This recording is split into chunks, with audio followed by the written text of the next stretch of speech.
Between 1916 and 1970, 6 million Black Americans left the South.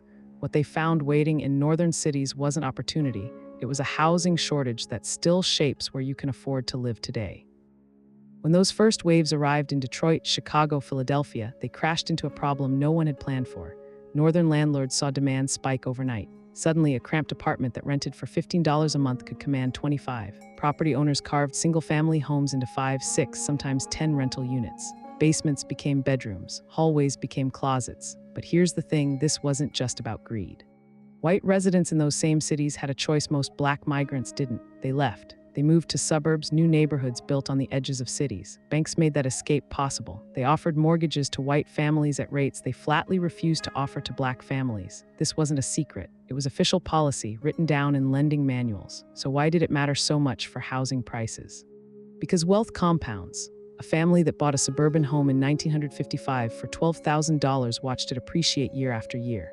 By 1985, that same house might be worth $90,000 equity, a down payment for the next property, college tuition. But families locked out of those suburbs, they rented. Month after month, rent went to a landlord's pocket, not their own equity. The wealth gap didn't start in 2008. It started right here.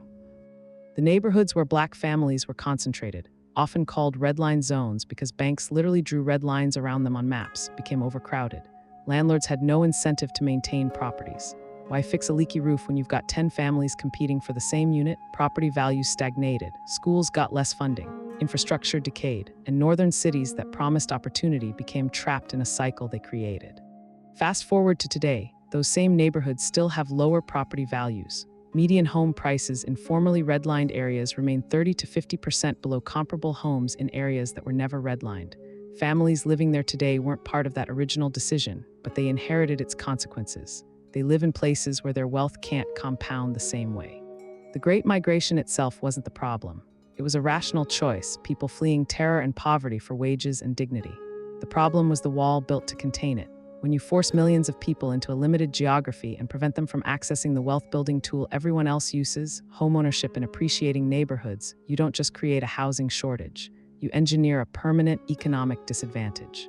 That's why housing markets in northern cities still don't look like they would have naturally. They're shaped by decisions made 100 years ago. Understanding that history isn't about blame.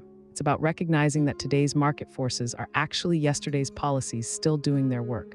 This video is for educational and informational purposes only and is not financial advice. Always do your own research. Subscribe to this channel. We dig into the hidden economic forces that shape where you live and what you pay.